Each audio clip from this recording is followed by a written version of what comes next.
A blade is like a tea leaf. Only those who sample it many times can appreciate its true qualities.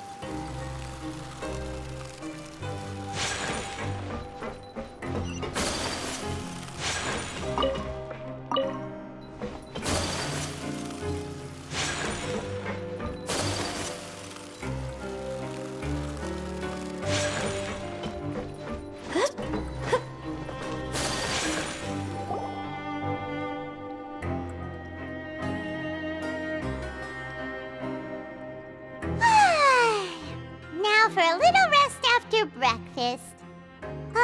This is the life. Wait a sec.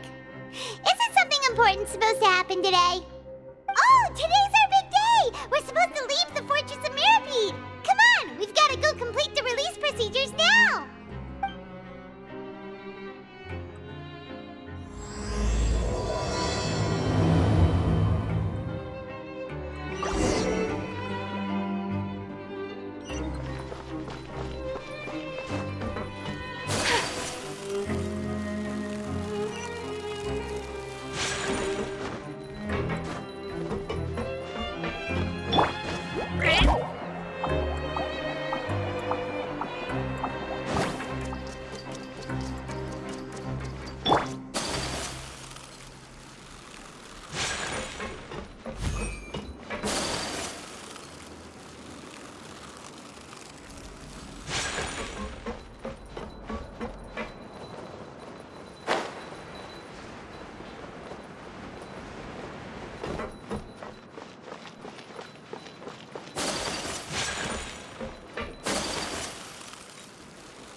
Please, sign here.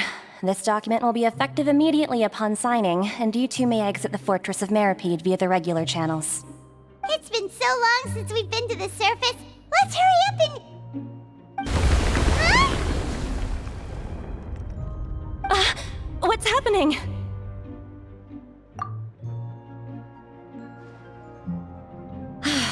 I'm fine, thanks.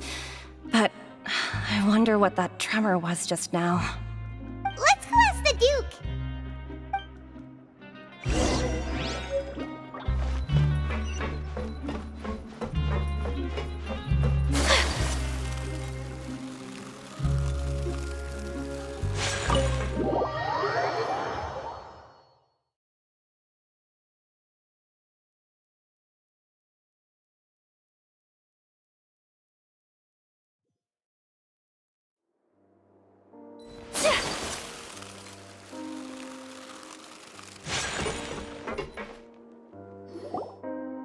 Your Grace?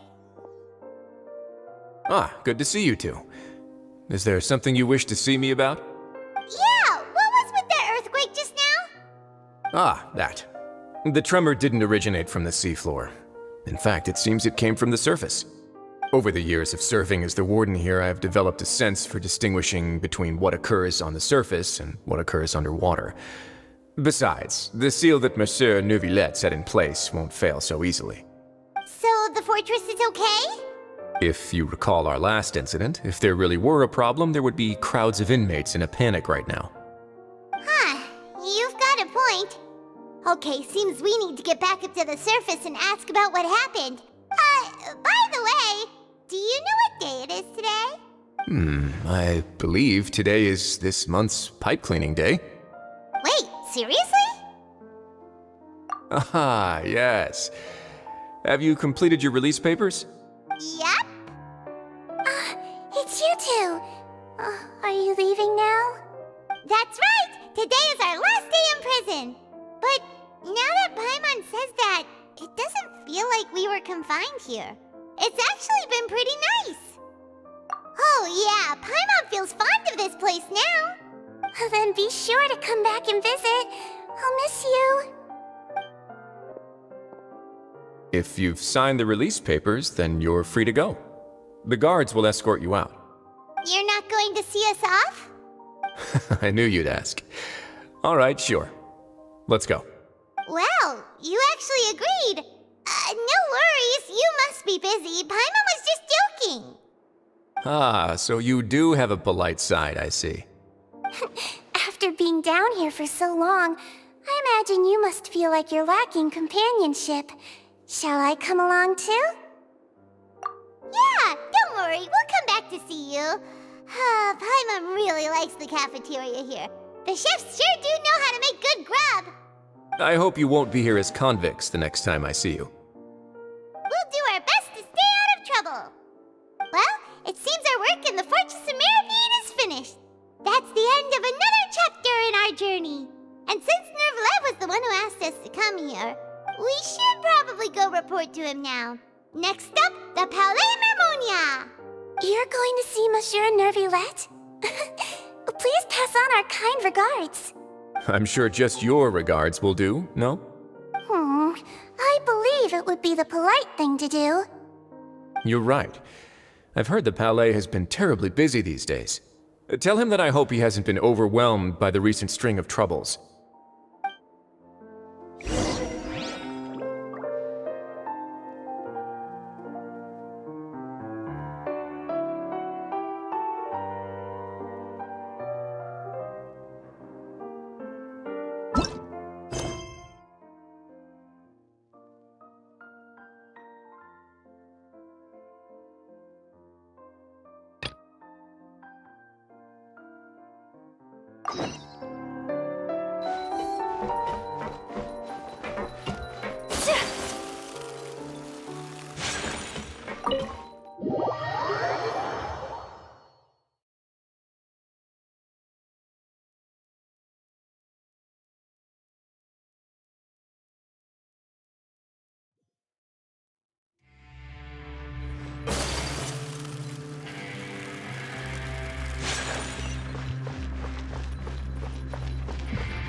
These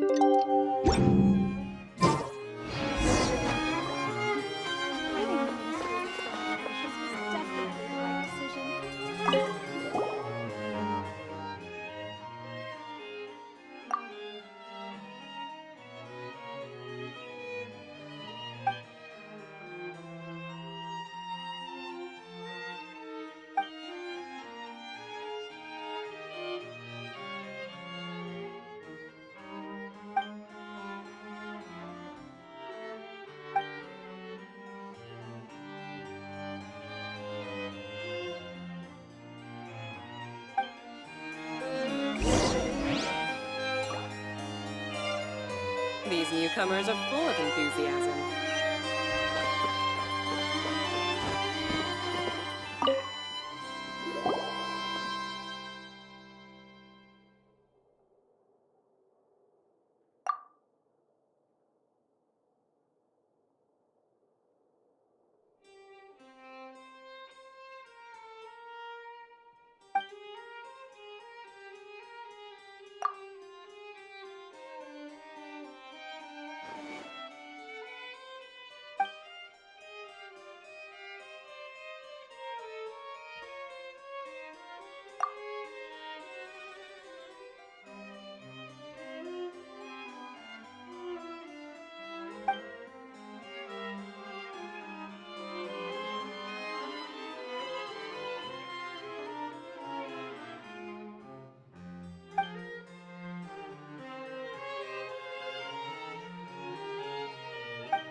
Harmonia sure is buzzing with activity today. Halt! Huh? Oh, it's you two. Apologies. Monsieur Neurvalet did say you'd be welcome at any time. Excuse me, would you mind helping me take a look at this report? I'll be right there. Sorry, I've got my hands full here. You can see yourselves in. Everyone's so busy. Seems a lot has been happening.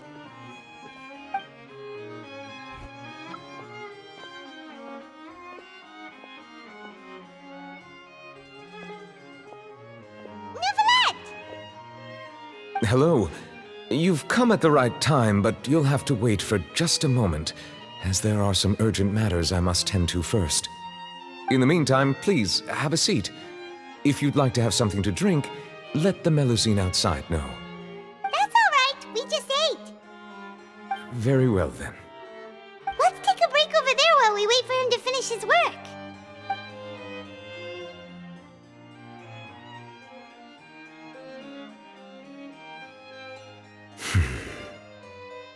All right. That should wrap things up for now. Are you done with your work? Yes, sorry to keep you waiting. Today should be the day you were released from the Fortress of Meripede, and it appears that you have managed to complete all the release paperwork. That's right, and we came here to see you right away.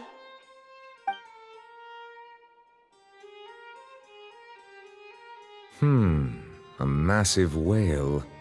Do you have any idea what that might be? Judging from your description, that cannot have occurred in any ordinary waters, but rather something like the primordial sea. A whale of that size and shape cannot usually be found in the waters of Tevat. Therefore, we can only assume that Child is presently immersed in primordial seawater. Immersed in primordial seawater? But how? And is he okay? Most people wouldn't be capable of entering in the first place. I'm not completely sure how he could have gotten there myself. Yes? What is it? Ah, right! Paimon felt it too! We asked the Duke and he said it wasn't from underwater, so we figured you might know something about it. It turns out that I have just received a report about this particular matter. In fact, that's exactly what I was busy with a moment ago. The source of the tremor was here on the surface near Poisson. After the shaking stopped, the water levels in the Poisson area rose at an alarming rate. The water levels rose? Oh no! What about all the people there? Fortunately, the water levels only rose for a short period of time and have already returned to normal now. However, I still have a bad feeling about the whole phenomenon. If the change in water levels is connected with the leaking primordial seawater, then the situation in Poisson may be much worse than it appears. Navia should be in Poisson, right? We need to go check on her! I would also like to go there as soon as possible, but I'm afraid I can't leave just yet. We must immediately formulate disaster prevention plans for the surrounding coastal areas to avoid potential catastrophes. I'll have to ask you two to go to Poisson first. I'll meet you there to check on the situation once I finish things here. There's no time to lose! Let's get going! Please be careful.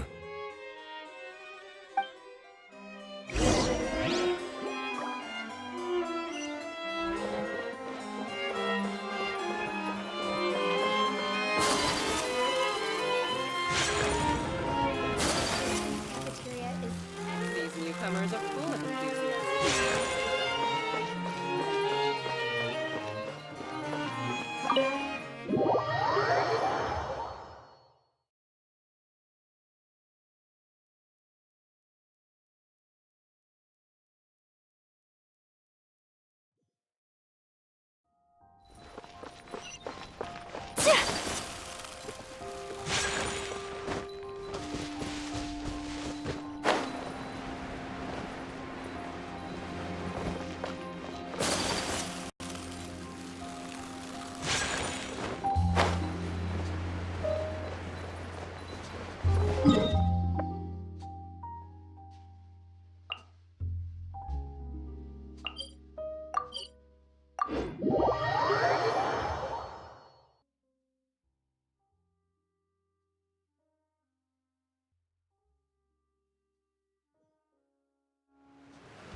Oh no! What happened here?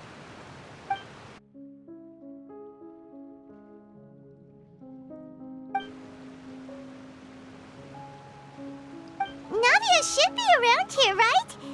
We need to make sure she's still... Paimon means we need to check on her.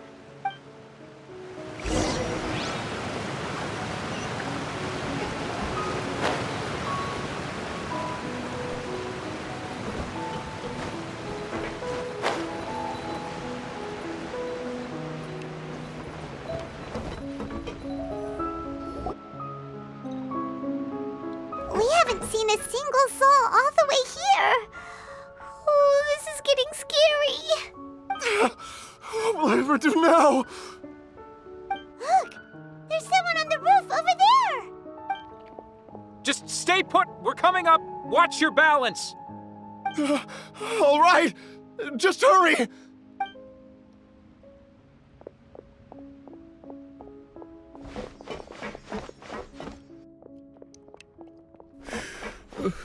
I'm not young anymore.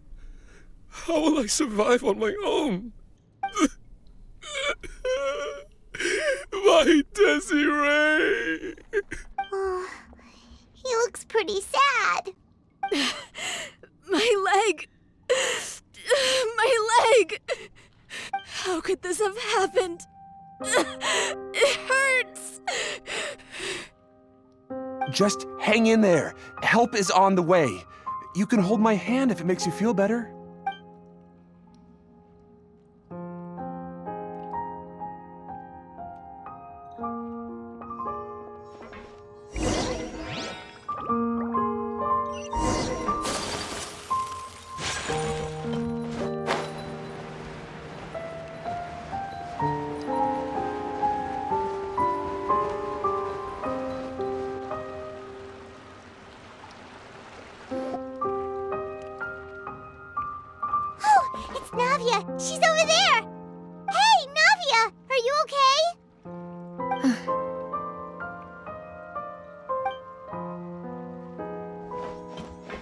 You're here. We heard there was a situation in Poisson, so we came as quickly as we could. Yes. As you can see, the water level suddenly rose. It caused quite the disturbance, in fact.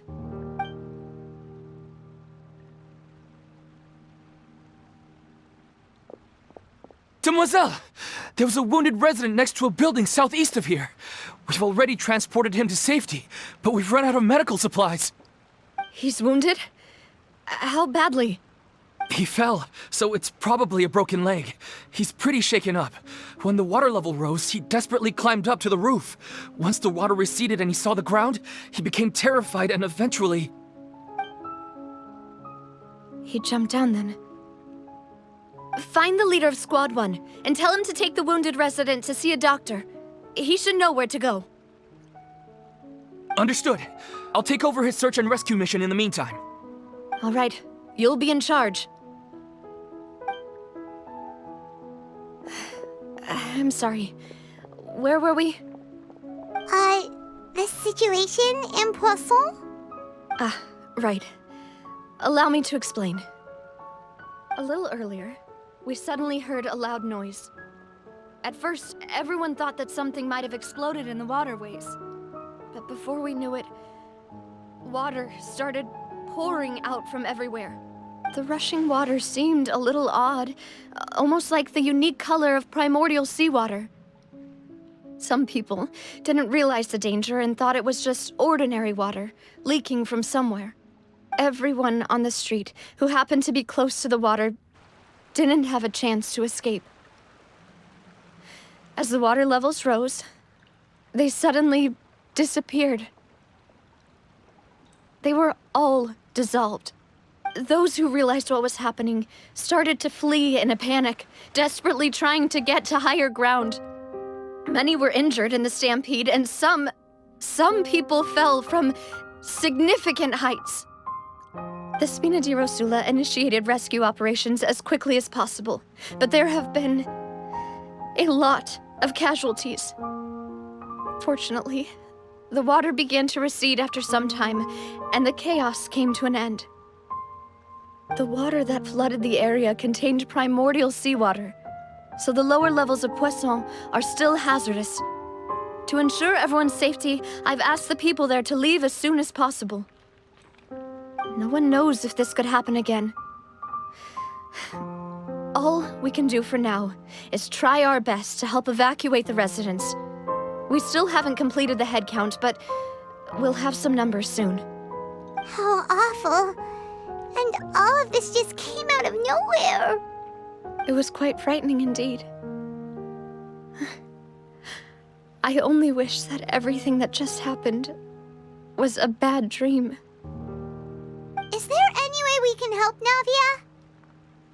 Thank you for being so willing to help in a moment of crisis like this. You don't know how much it means to me. I really can't express how grateful I am. Don't say that, Navia. That's what friends are for. Demoiselle! We've got a situation here! I'll be right there. Sorry, I need to go for now. And off she goes. Seems it might be a while before she can take a break.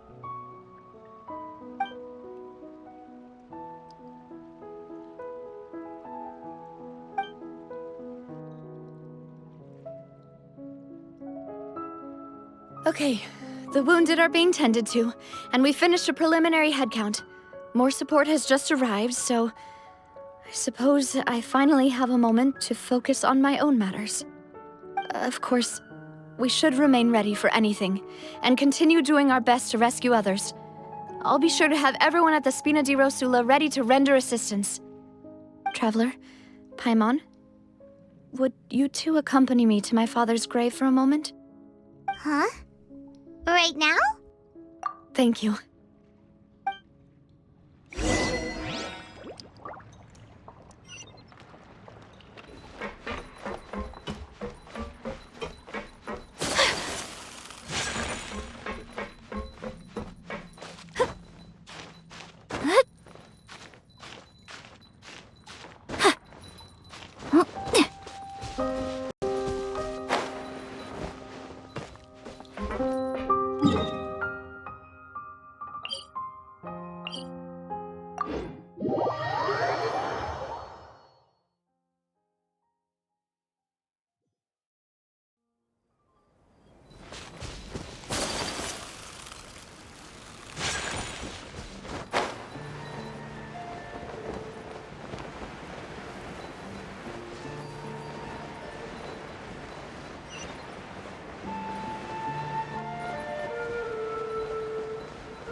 lot of people here, huh? Well, given the time of day and the whole situation in Poisson, Paimon doesn't think there'd be a ton of people here visiting graves. Right. That's how things are now. The living are so exhausted that they've no strength to spare any words for the dead. Navia?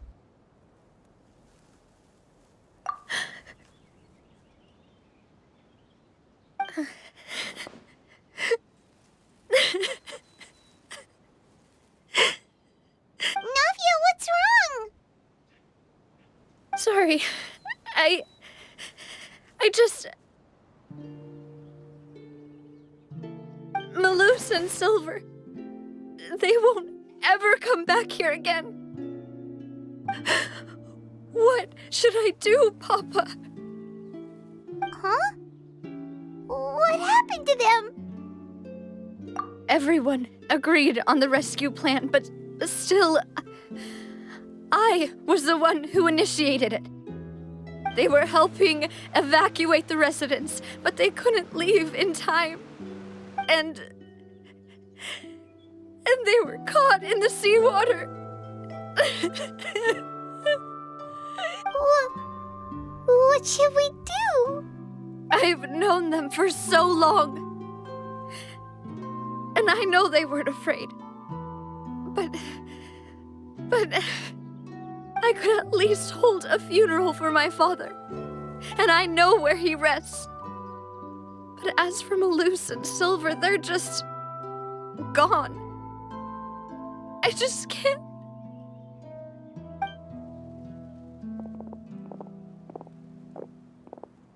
Everything looks so clean after it rains. Even the gravestones. I didn't expect that you'd enjoy a glass of red wine in front of Master Callus's grave. I can understand. Besides, the scenery here isn't half bad. See, it's not just me. I always want to bring something when I visit Papa. Perhaps we might even have a picnic. He wouldn't be angry, would he? How could Master ever be upset with you, demoiselle? Yet the cemetery is the home of those who have passed, is it not? Everyone ends up here sooner or later, no matter who you are. Buying yourself a plot in advance, are you? No need yet. But when I do, I hope you'll let me be buried beside Master Callus, demoiselle. Hey, stop joking around. I'm quite serious. That way, it'll save us both the trip to see each other whenever you visit your father's grave. That makes sense. In that case, could I be buried on his other side? After all, besides you, demoiselle, the two of us could certainly be considered Master's closest companions, no?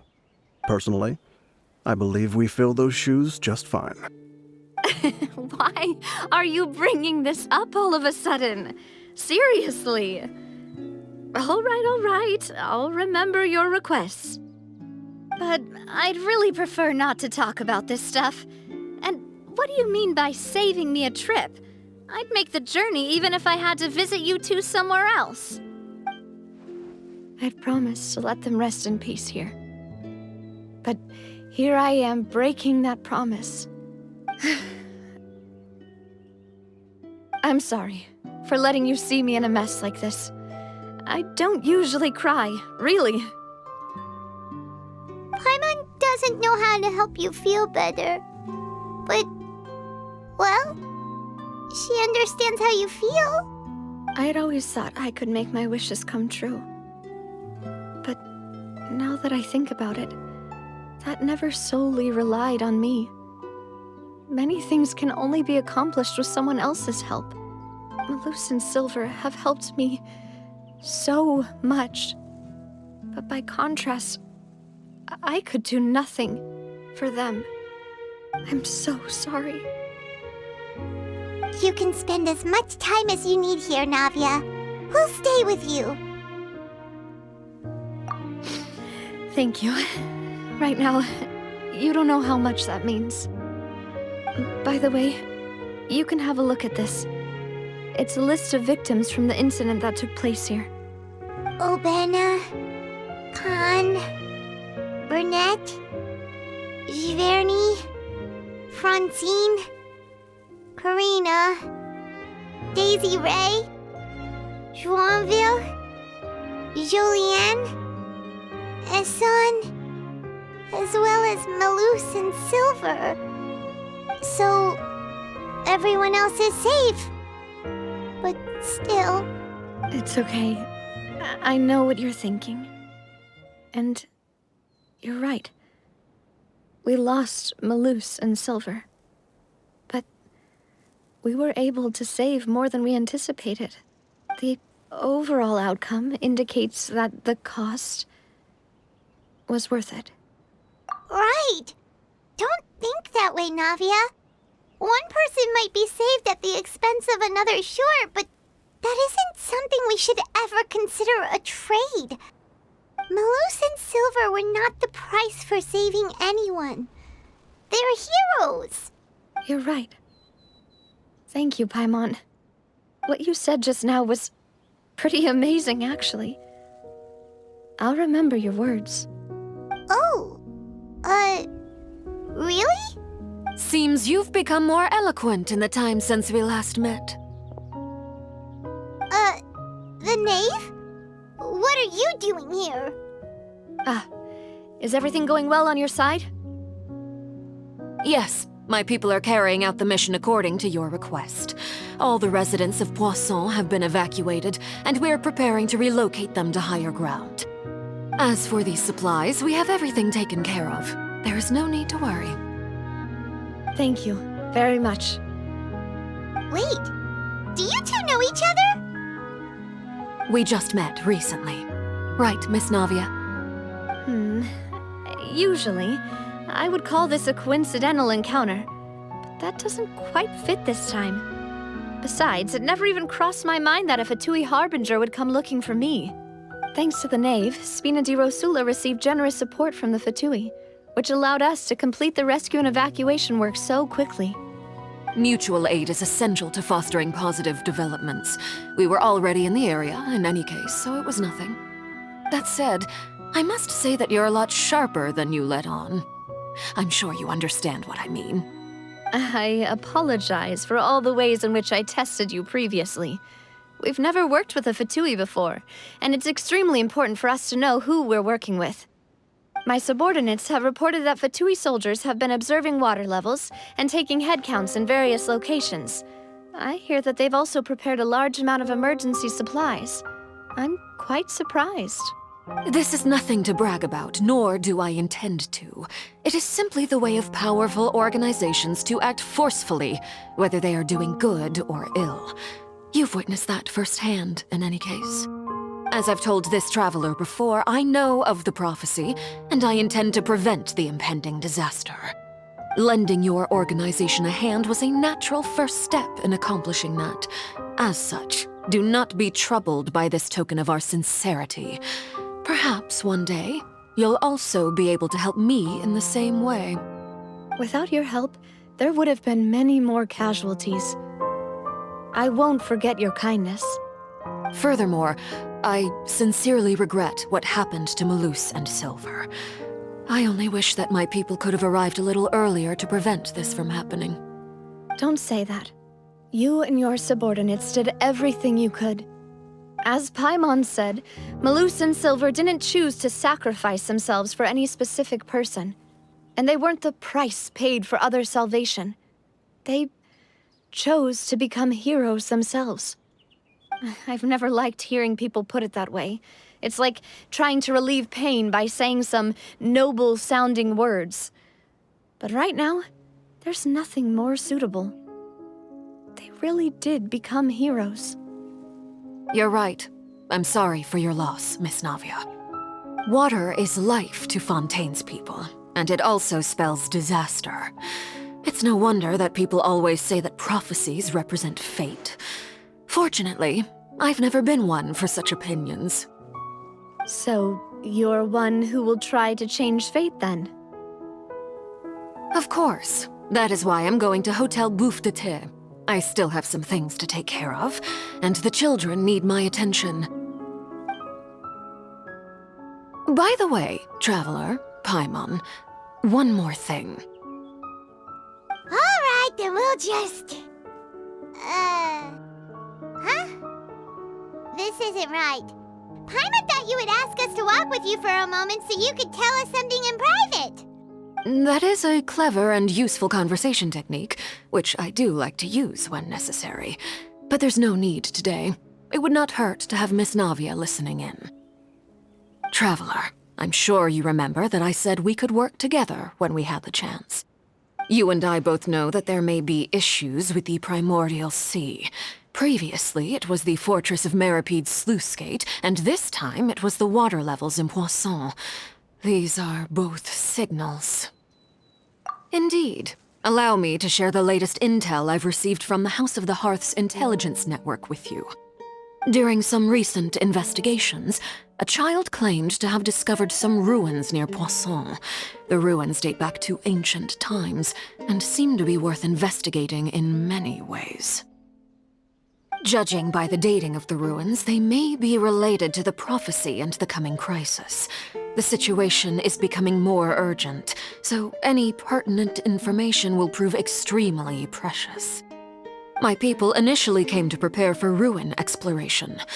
Unexpectedly, this disaster struck, and at present, we're all busy prioritizing the rescue effort.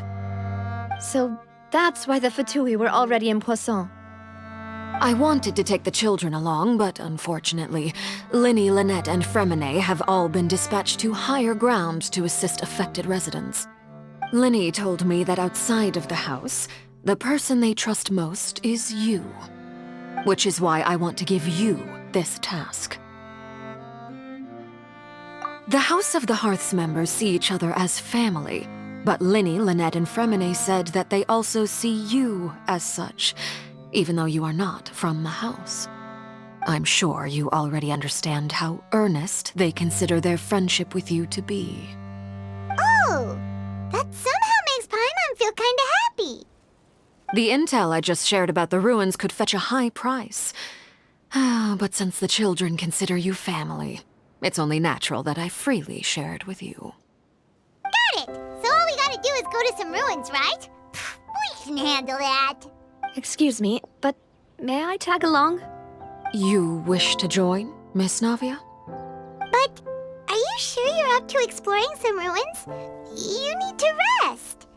Well, I'm sad, yes, but I can't just go back and plop myself into a chair by the roadside and do nothing. There's no point in being depressed while we still have a disaster on our hands. As my father's successor, I must live up to the hopes he had in me. Besides, I'm also doing this for myself.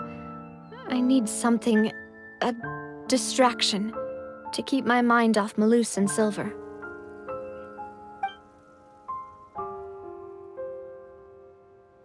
Since you put it that way, I have no objections.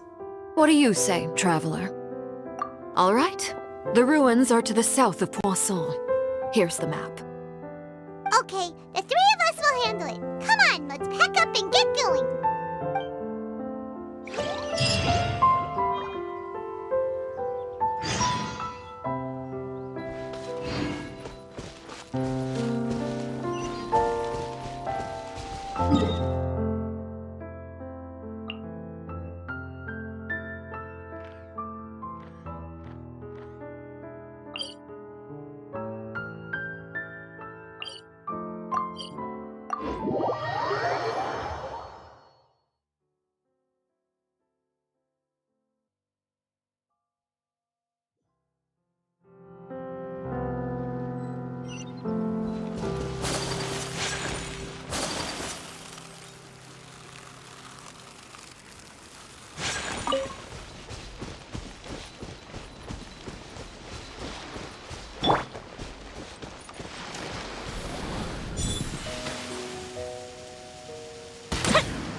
Come at me!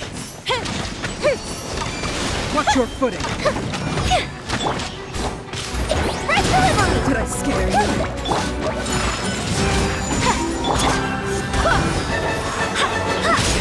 How inconsiderate of me! My apologies! Don't be a killjoy! We've only just begun! Fire hazard! Did I scare you? A gift for you!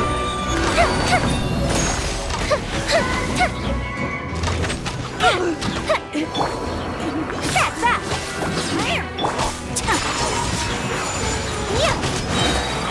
You can't run! Let's fly! The fuse is lit! Looks like I went too far. That's that! Sign here, please! Coming Santor! Spencer! Whirling snow! Barbados! Guide us! You need to hurry. Time for a light show!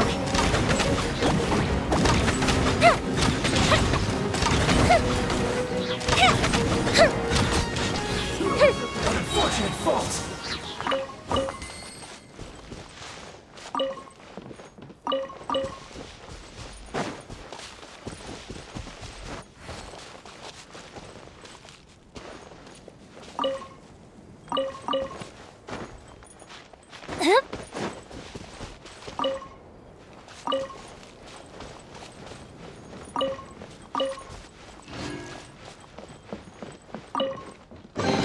What do we have here?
So, are these the ruins the knave was talking about?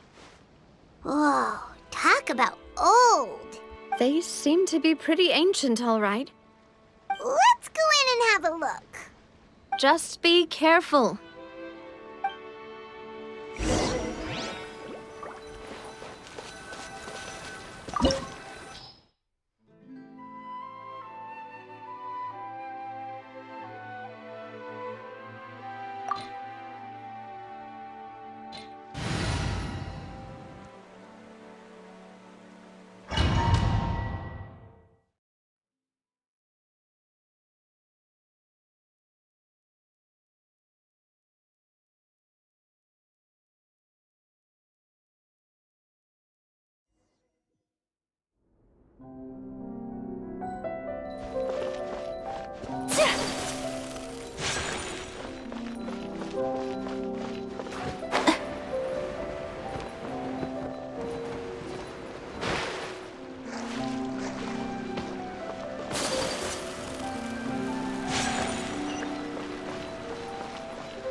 Goldbishop down!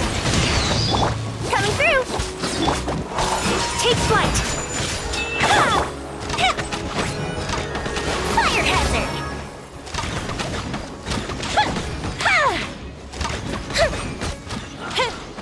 Dada Kondala.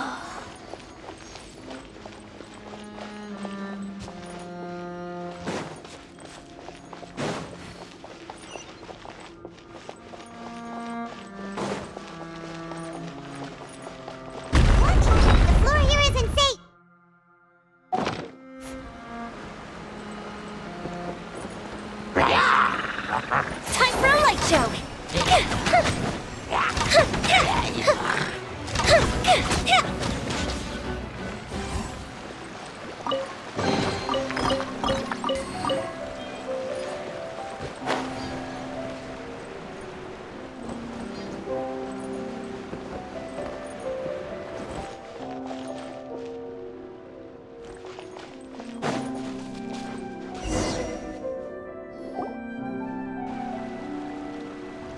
This place has also been contaminated by primordial seawater.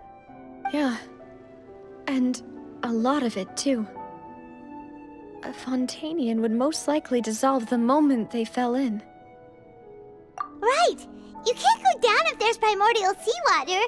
It's too dangerous, and it won't be any help for you to just stay here. Don't get by my wrong. We're not saying you're useless. It's just that... No, you're right. I can't do anything in this situation. I'll leave this to you.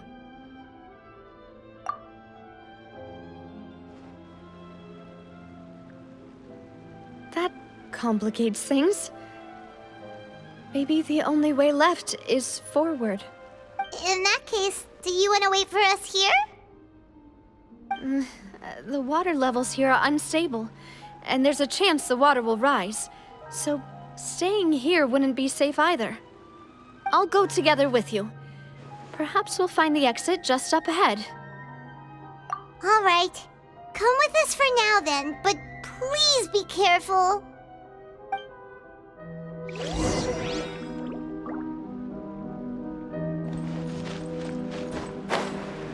Oh no, it's a dead end! Let's try climbing over from the side.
something wrong with this bridge?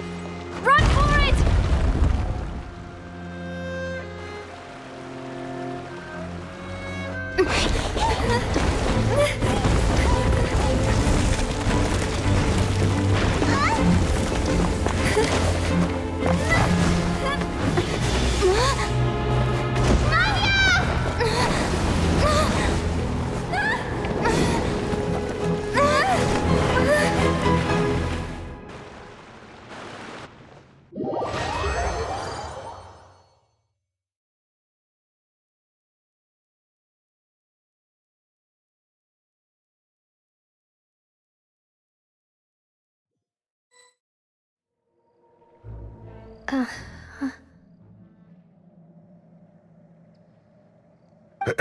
Demoiselle?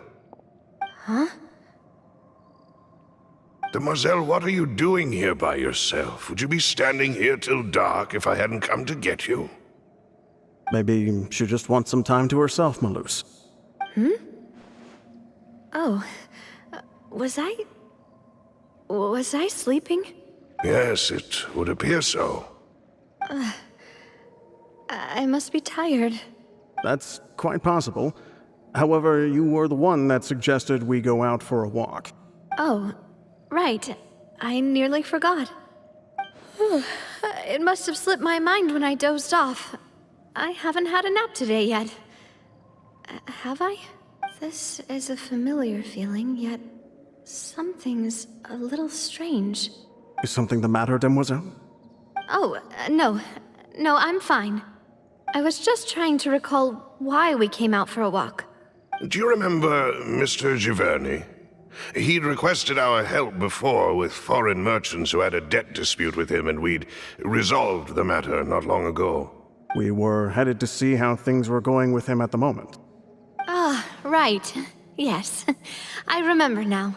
Oh, Miss Navia. Ah, Mr. Malus, and Mr. Silver, too. It's good to see all of you. How have you been? I've been great. Thanks to your help, those bothersome merchants finally realized that I wasn't the one they were looking for. Why, I wasn't even the guarantor for that person. They were knocking at my door day and night. Even my neighbor, Obina, was getting fed up with them. Sometimes force is required to calm someone down and get them to listen to what you have to say. That's right. Oh, by the way, Burnett, what was it that you wanted to give to Miss Navia again? Oh, yes. One moment, I have it right here. Miss Navia, these are some flower seeds that I prepared. Please take them. They're a very good variety, and they'll become very big and beautiful once they bloom. I don't know what we would have done without your help, so this is a little token of our appreciation. I hope you won't refuse. Ah, did you cultivate them yourself? Thank you so much. I'll certainly take them. Malus, we do still have some empty flower pots at home, right? Why, we can have as many pots as you'd like, Demoiselle. Perfect. In that case, we'll swap out some of the decorative plants for some of Mrs. Burnett's flowers. Very well. Wait. Something seems to be off here. Excuse me, madam. If I'm not mistaken, your name is Burnett, correct? That's right. Is something wrong? No, it's nothing. This is the first time we've ever met, but your name seemed familiar to me. I must have heard it when I was discussing things with your husband previously. I've heard this name before. Sometime recently, I'm sure of it. And why are there so few people around here? Where did everyone go? We must mind the time, Demoiselle. We still have important things to attend to today. Huh? We do? Like what? Well, now, did you forget? Miss Navia, here you are. I've been looking for you. Please, come to the Opera House. Your trial is about to begin. My trial? Wait, why would I need to go to the Opera House? Yes, she's right, Demoiselle. It's just about time now, so we should get going. Oh? All right then.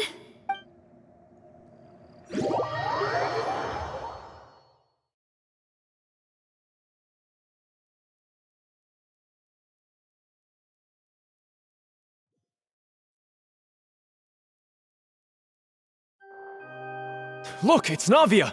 She's here! And her two attendants are with her! Goodness, everyone's finally here. There sure are a lot of people here to see the trial. And they all seem to be oddly excited about something. I even know some of these people. Karina, Desiree, Joyville, Jolien, Essen. Why are so many people here? And why do I have no recollection of this case? And as for the judge... huh? Where's Monsieur Neuvillette? Please sit in the defendant's seat. Don't worry, Silver and I shall accompany you. All right. But are you sure you can stand behind me? Typically, it wouldn't be allowed, but today is an exception. Hey, what kind of place do they think this is? Come on, do they have any idea what they're doing? Seriously. Enough with the whispering! Could someone please tell me where Monsieur Neuvillette is? And why I'm standing trial? My dear Miss Navia, have you not yet realized what you've done? In that case, allow me to explain. As all here know, you are Master Callus's successor, the head of the Spina di Rosula, someone held in high regard by every soul in Poisson. After you took over the Spina, you treated all of us just like the late Master Callus had. If anyone in need reached out to you for help, you responded. Not only you, but your butler, your subordinates, nearly everyone in the Spina di Rosula fought for the well-being of those in Poisson. Wait a moment. Aren't you just proving that I'm a good person? Yes, correct. Absolutely right. And that is why you stand accused. You have helped so many people get through so many difficulties. You are one with us. We are inseparable. We are one big family, all of us who are from Poisson, inextricably linked. And with you being so important, we couldn't possibly do without you. Therefore, this fair and honorable court shall declare you guilty, and you shall stay here. You will be together with us forever. Huh? What are you saying? Everything you have said is correct. I have indeed done a lot for my hometown, and I would be willing to be with you all, but what is the purpose of having me stand here like this? What is there to discuss? Ah, well, if that's what you think, then I have no further comments. How wonderful, Miss Navia!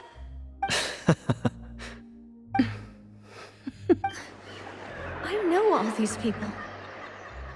Why are they laughing?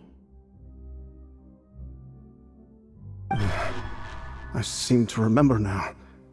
Yes, I get it. This trial is... Wait just a moment. This isn't right! Malus? What was that, Mr. Malus? Our conclusion is very clear and unanimous. Let the court judge her now. She's guilty! Stay here, Navia! You're one of us!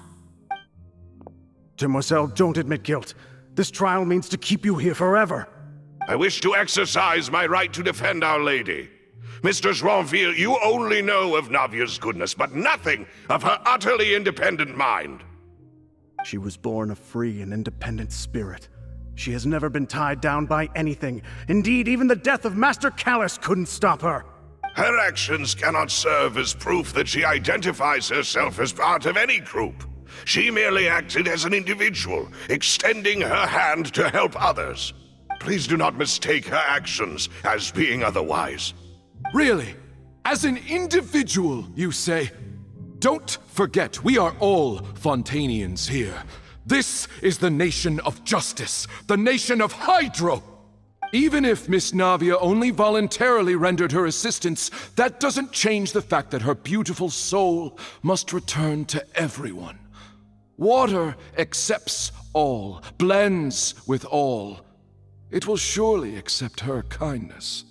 Everything is measured here in the nation of Hydro, and in the end, everyone shall meld together.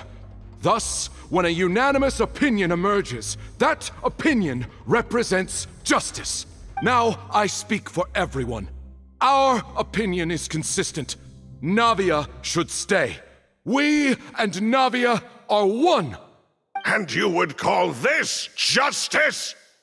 Preposterous. You are merely jealous that Demoiselle still has a chance to exist as an individual. Have you forgotten how much you all once longed to become individuals, to become independent?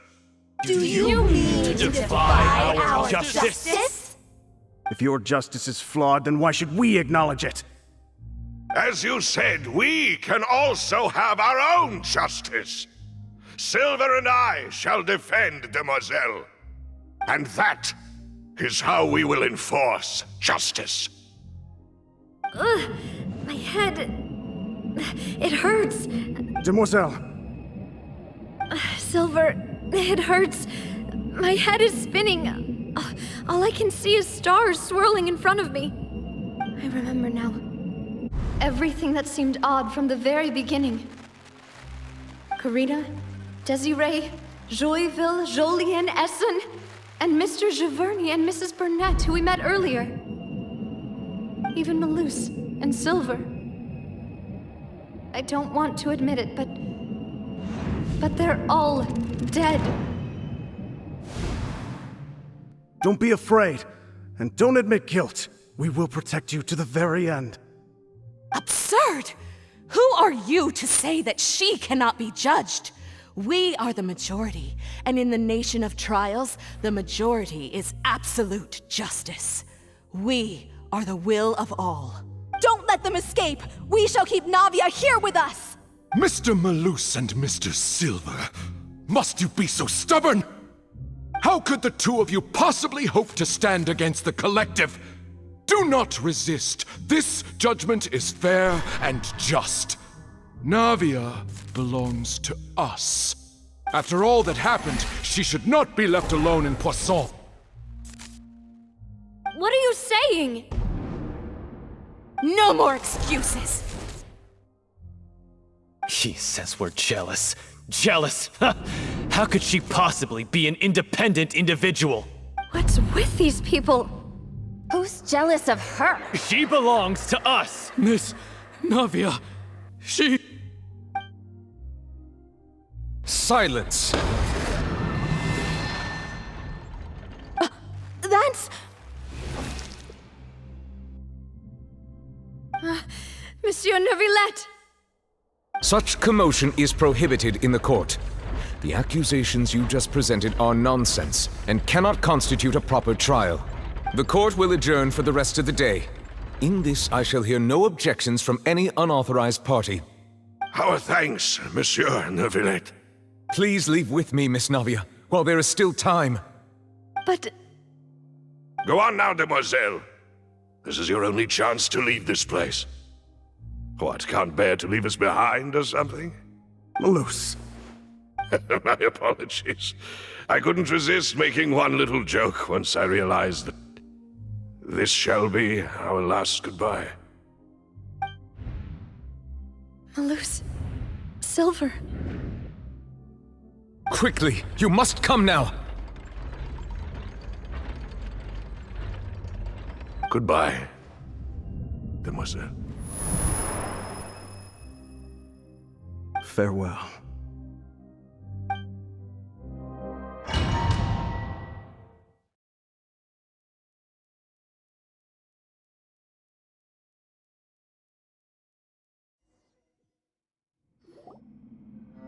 No, wait! Just a second! Navia? You're awake. Good. I must have been dreaming.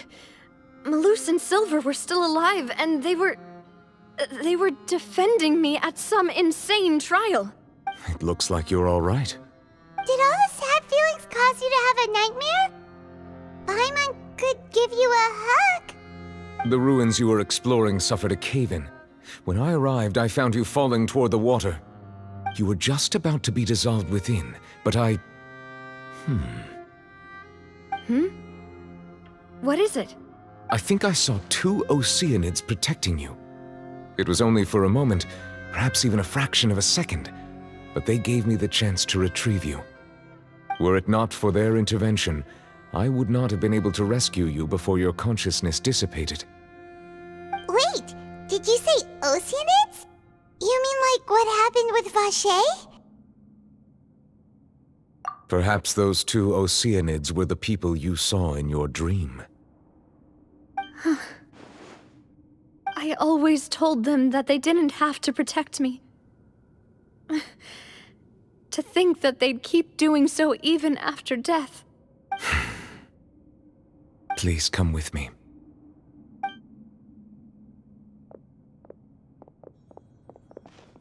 Neverlet, are you okay? Oh, I am quite all right. Perhaps there's something we could chat about? Why do you look so stiff all of a sudden? Oh, Paimon knows. You're the type who feels awkward when there's nothing to talk about, right?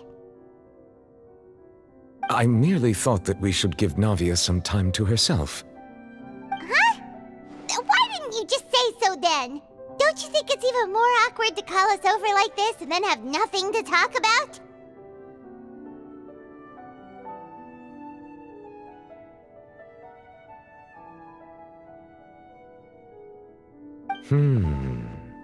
I suppose so. Ah, Sigewinne! I hope all is well with her these days. Her work in the Fortress of Meropide has not been too much for her, has it? No way! Don't worry. She's doing fine down there. She's an amazing head nurse.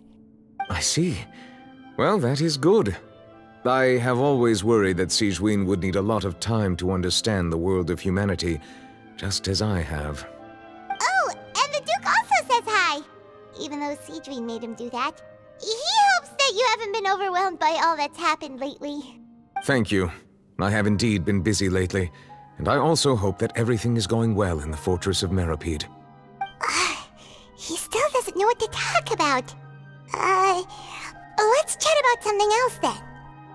So, Neverlet, you're probably quite the swimmer, huh? Yes, of course. This isn't going anywhere. Let's try something else. How did you find these ruins? Did the knave tell you? Yes, in fact. I had arranged to meet you in Poisson, but when I arrived, I discovered that the Fatui were helping the residents evacuate. They had even transported a large quantity of supplies to the area. Amid my astonishment, I ran into the knave, and we had a chat. She informed me that she had asked you to investigate the ancient ruins here. Yeah, we originally planned to meet up with you, but we thought you might still be busy with all those official documents. We didn't think exploring the ruins would take very long, and who would have thought you'd wrap things up so quickly?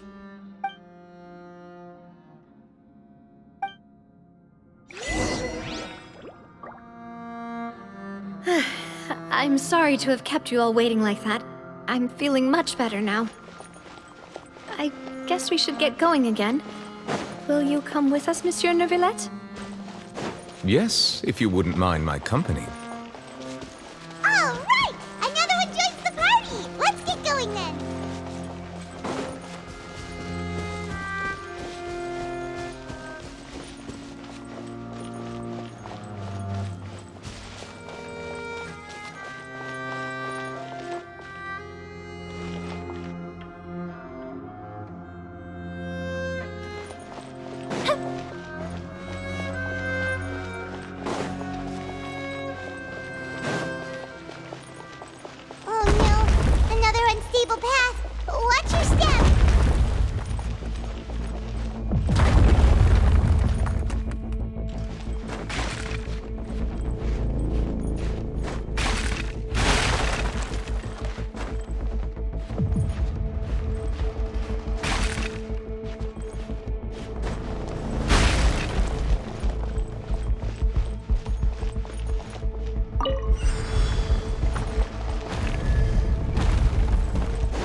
Dishonored.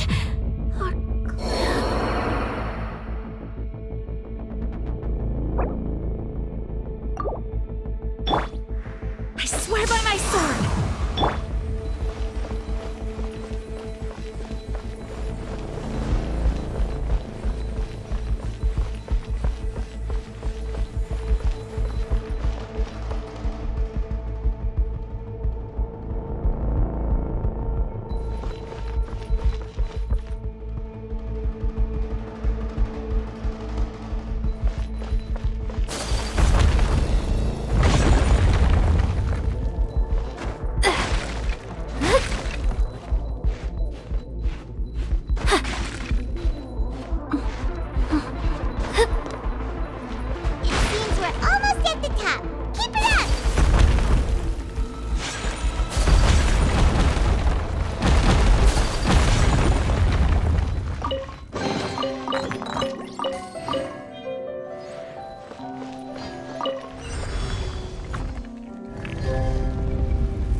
Coming through!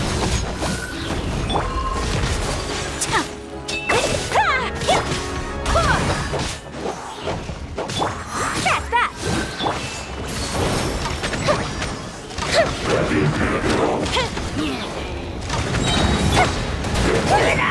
Service with a smile! Here comes the fireworks!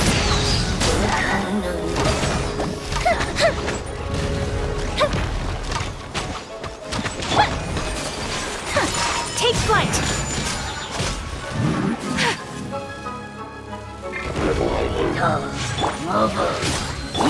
Fuse is lit!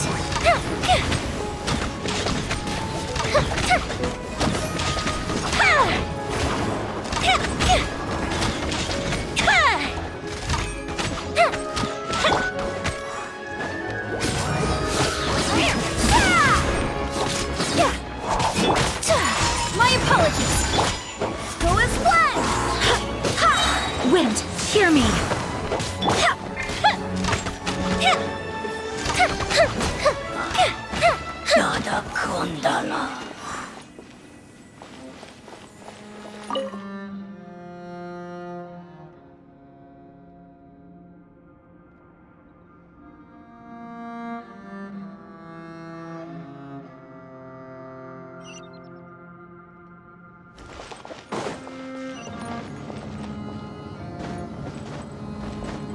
Huh?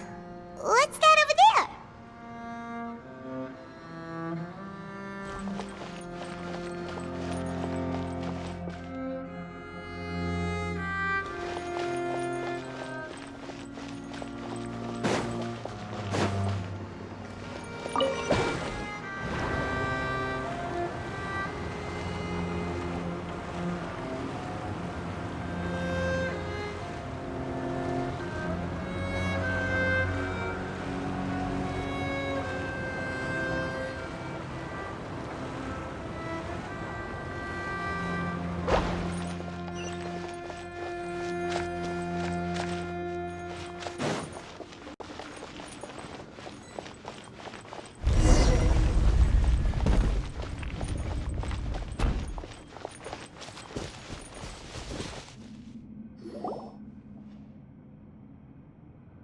Looks like we've reached the end. This is the place? There should not be any other hidden spaces in the vicinity. The path sure had some twists and turns, but it turns out that this place isn't actually that big.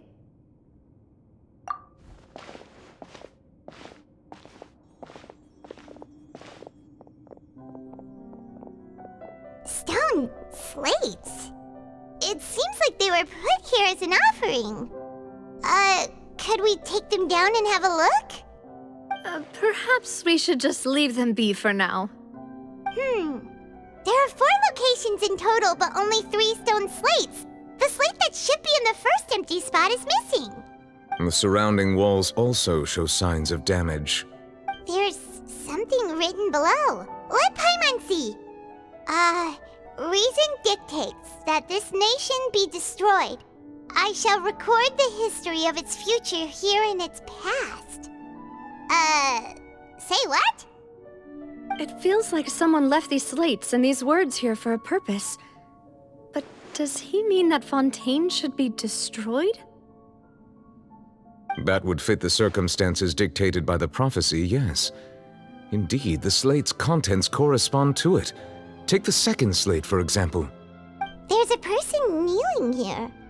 She seems so dedicated. And there's a whole bunch of other people behind her doing the same. She's facing this... what is this? Some kind of island in the sky? And is that Lady Farina in the third image? Did the Hydro Archon fall into the water? And is that a ring of people around her? Paimon doesn't quite get it. Are they all in the water? The fourth image. I know this one.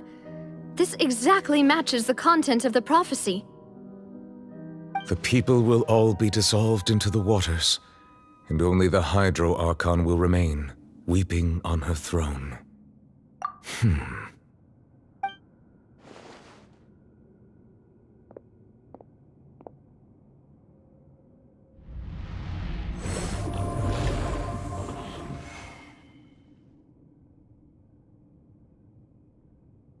More information should be hidden in these slates, but I fear I cannot easily uncover it, most likely due to us missing the first slate. I am very sorry. Don't blame yourself, Monsieur Neuvillette. Deciphering ancient stone slates isn't one of your duties. Ooh, Paimon's getting the chills just looking at these slates. This says that it's the history of the future, right? That means the prophecy's sure to come true. I really hope it doesn't mean that. Still, Paimon feels like these images are kind of weird when you look at them together.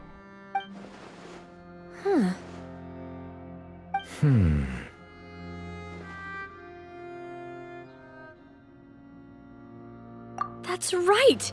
If the images are in chronological order, shouldn't the fourth, the waters drowning Fontaine, come before the third, where the Hydro Archon herself falls into the water? And yet the order is reversed here.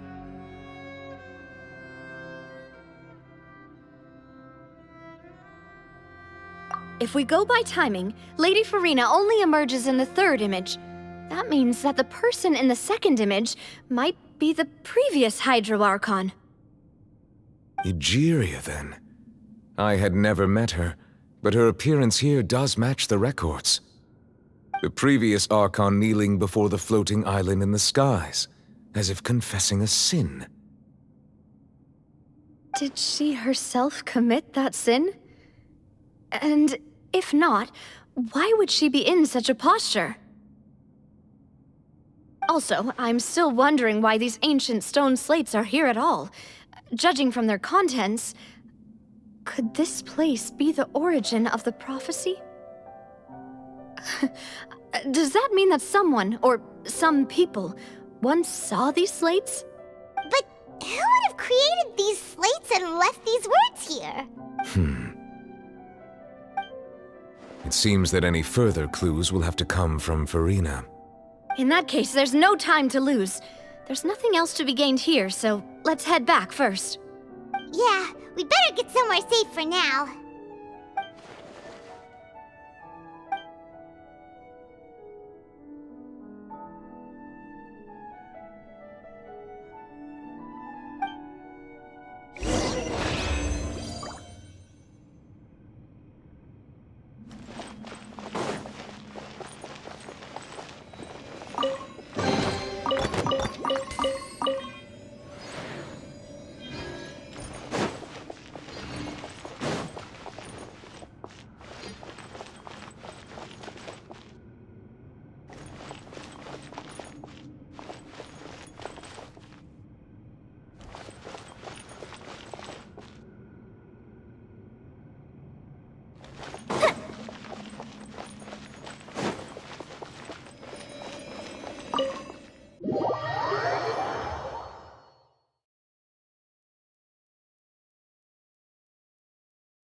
let's split up here.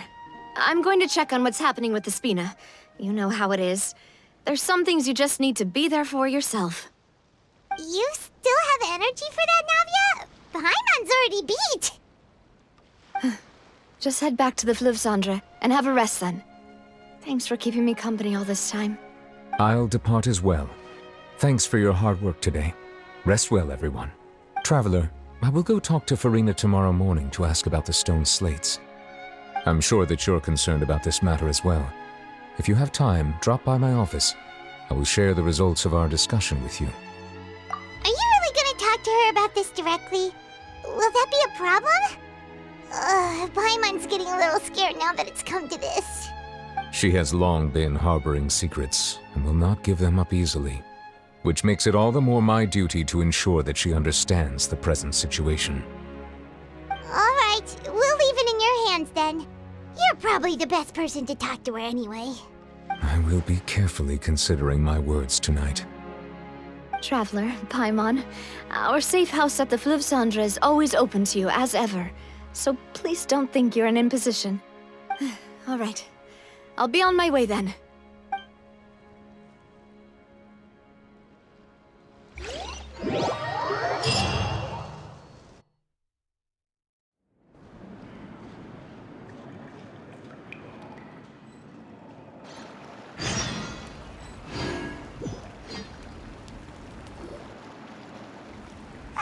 We're finally back! Welcome back.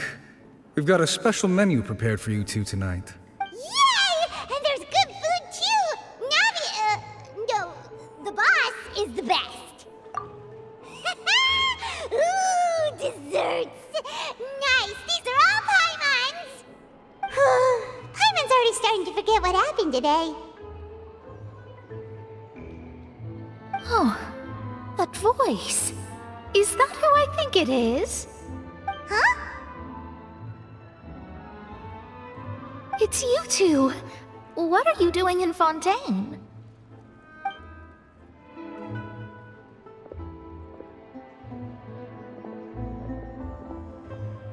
Mona?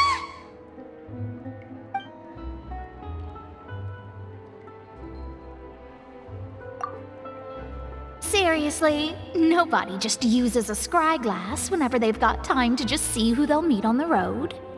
Still, we didn't expect to see you here. Wait, you're not a Fontanian, are you, Mona? Well, I have some business to attend to here, so I booked a hotel in the city. I was just out for a stroll when I bumped into you. Quite unexpectedly, if I might add. Why did you think I was from Fontaine, though? Is that because Magistus doesn't sound much like a Mondstadt surname? Yeah, let's go with that. Well, I used to have my own surname, which was, well, some other thing. Either way, the old hag told me when she took me as her disciple that the first step to being a great astrologist's pupil was to change that name. There was nothing for it, really. She really is amazing at astrology, so I changed my name to what it is now according to her wishes. To my surprise, however, Magistus is not the name of some ancient house or clan. It isn't? Nope. Although it is used by us in place of surnames, it generally just means great. Wow! Imagine including a boast in your name. Wait, are you gonna have to put that into your genealogy as well? I reckon so. In any case, I'd give my disciple a name like this as well, if I were to take one. Astromancer Barbeloth Trismegistus. Whoa, that's a long one. Does it also mean great or something? My name means Mona the Great Astrologist. As for the old hag, hers is, in plain speech, the thrice-as-great Scholar of the Stars. Just take it as a title specific to astrologists. Thrice as great? That's so petty. I know, right? That's just how she is. She used to call herself Magistus, actually, but when she took me in, she changed her name to Trismegistus. Talk about excessive. Magistus is thus the calling card of our school, so to speak, which makes it about the same as a surname. It's all right if you don't get it. You can look into it further should you need to study astrology more deeply. That sounds terrible! But anyway, you're not Fontanian, are you, Mona? You're from Mondstadt, right? Well, I was born in Mondstadt, yes. My parents migrated to Dornman Port, and I traveled with the old hag for a while, after which I settled down in Mondstadt City. Oh, that's a good thing then. At least we know you won't be dissolved by Fontaine's waters. Speaking of that, I'm sure you're aware that a bunch of things have happened here in Fontaine, right? I know you're not a local, but I'd avoid getting too close to any water that looks strange all the same. There's something ominous about it. Well, the water, I mean. That was the main reason, yes. Just a while back, the Steambird invited me to take part in a panel and speak about the circulation of the prophecy as an astrologist. The invitation was sent quite early on. I don't think anyone expected Fontaine to be in this much trouble. What do you make of that prophecy, Mona? Just tell us what you think as an astrologist. Your word would go a long way to make things more certain and less scary. What I can tell you is that I'm an astrologist, and that this prophecy concerns the fate of Fontaine, even that of all Tevat. Ascertaining this is akin to reading the fortune of the whole world. I'm afraid that this is not something that just anyone can do. If I could do it, you would no longer call me an astrologist, but a visionary. But on the flip side, the prophecy is so huge and powerful that it must surely come from a powerful visionary. Its contents involve the fate of the world. Disregarding it would be a mistake. A visionary? Sounds really powerful and all, but does such a person really exist? Of course. The old hag could do it, and I'd bet there are others amongst those Hexenzirkel colleagues of hers who could do something similar. Huh? Are you sure? All right, I'll help you. It isn't often that I see you with such a serious look on your face. I'll tell you once I hear back from her. Thanks, Mona! You're amazing as always! Oh, well, this is something only I can do after all. So yes, your praises are quite welcome. That's the greatest of astrologists for you! Of all the people we know, you know the star's the best! Indeed, indeed. That's the spirit. Oh, sorry. I came to see what all the commotion was about. If there's anything you need, do not hesitate to inform the Spina di Rosula. Oh, whoops. Guess we were getting a little too carried away there. Well, I'll go tend to my own business now. If I receive any news, I'll be sure to come find you two again.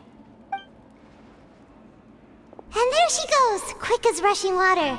And here we are with the Spina guy giving us suspicious looks. If Paimon hadn't spoken for you, it'd be you getting all the weird looks. The things Paimon does for you. That's more like it.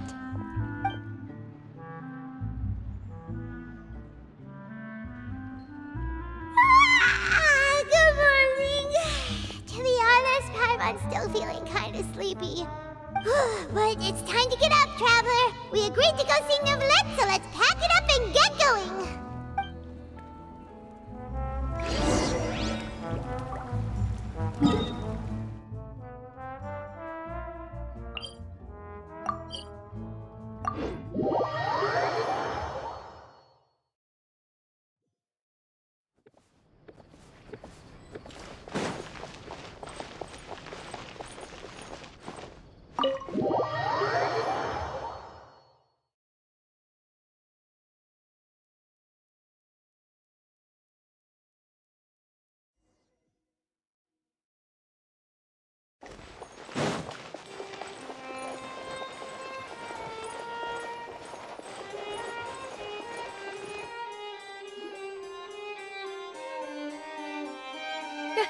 You're here! Finally! Is something wrong? Monsieur Neurvalette and Lady Farina, they seem to have gotten into a dispute. Please go see for yourself.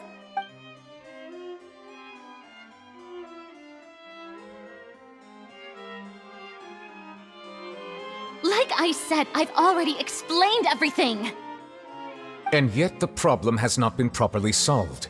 There is little space for excuses between us. It is not my intention to offend you, but please, tell me where you stand. You are the Hydro Archon Focalor, are you not? Look at this.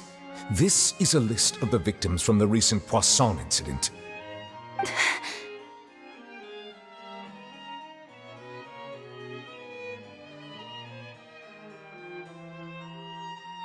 You mean... they're all... We did not arrive in time to avert this disaster, and I will not have it happen again. I will say this once more. You must tell me everything you know. Yesterday, I found 3 stone slates in some ancient ruins near Poisson. Do you know anything about those? Seriously? You're questioning me like this is a court case now. I don't know anything about that. But you found them in some ancient ruins, you say? That's correct, which is why I came to ask you some questions. There should have been 4 slates, but one of them was missing. The other 3 feature different images that seem to correlate to the prophecy. The prophecy? The second of these slates depicts the previous Hydro Archon Egeria kneeling before a floating island in the sky, as if confessing something. Do you know nothing of this either? I don't. I've never seen such slates. I'll ask you again. Do you really have no information regarding the previous Archon?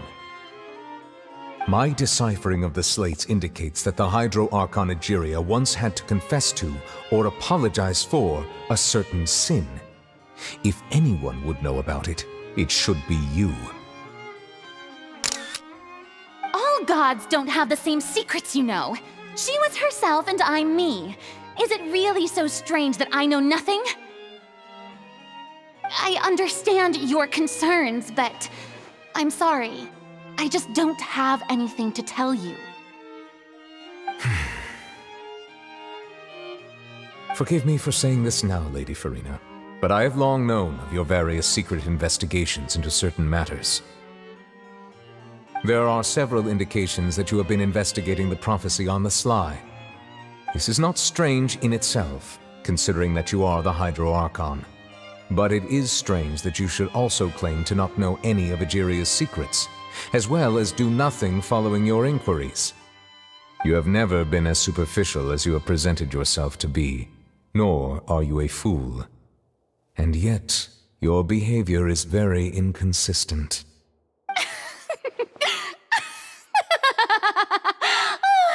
So you've been watching me all this time, have you? I didn't think you were that type. You... Well, since you know about my secret investigations, then you should know I'm actually working to take care of it. There's no point questioning or suspecting me. You're the Eudix, but you're still my subordinate. You should be following my lead. Just trust in me. You're Archon, and do as I say. Never mind whether you can truly convince yourself to or not. It'll all turn out fine. That's all I have to say. We do not discuss this matter again. Oh, the opera's about to start. Toodles!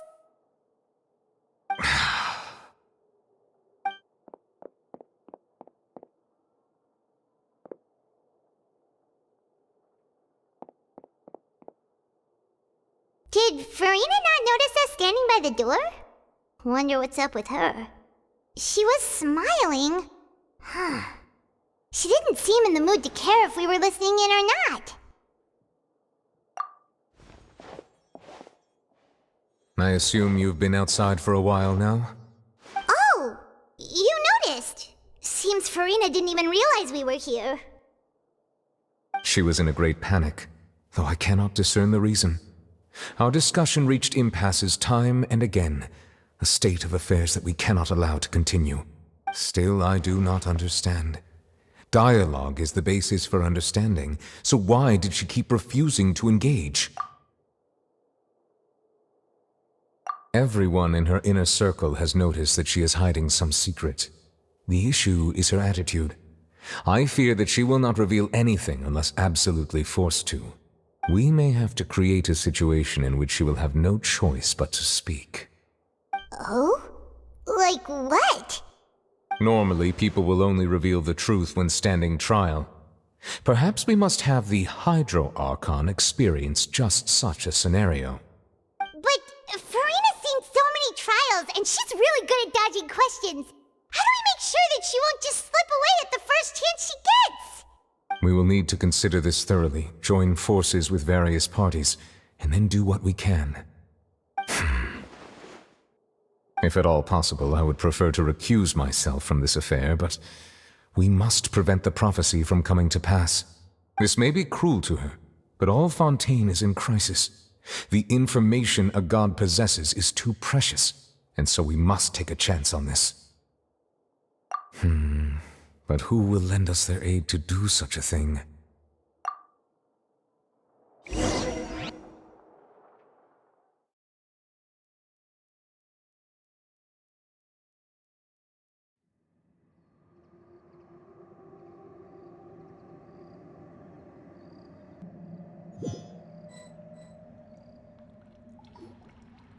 Well, that's everyone, huh?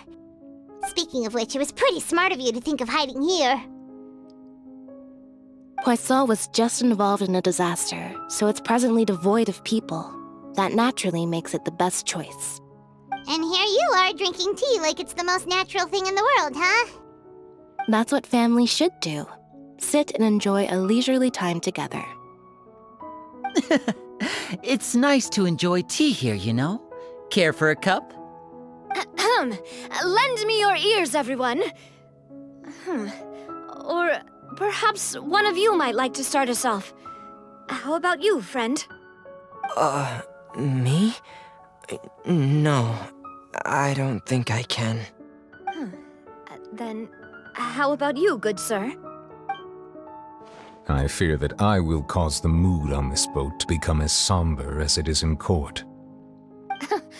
Well then, I guess we're lucky we've got a local like me to organize things. Wonderful, the spotlight at last. I guess I'll be facilitating things from here.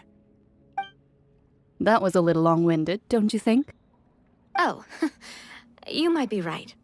Anyway, to cut to the chase, our friend here, the Traveler, has brought us together to discuss something. As for what that is, well, let's start by saying that we'll be pooling our efforts together to create a series of traps. Oh, how intriguing. Well, it's just an expression, really. One that I just learned from Chlorand, and used on the spot. So, let's invite her to explain in detail. A round of applause, please. Huh? Didn't you say that you would be facilitating this? Oh, come now. Your work doesn't involve much public speaking, right? This is a good chance to practice. You might even pick up some fancy oratory tricks to impress your boss with in the future. I see. And what does my boss say? He is glad that you consider him your boss. Do go on.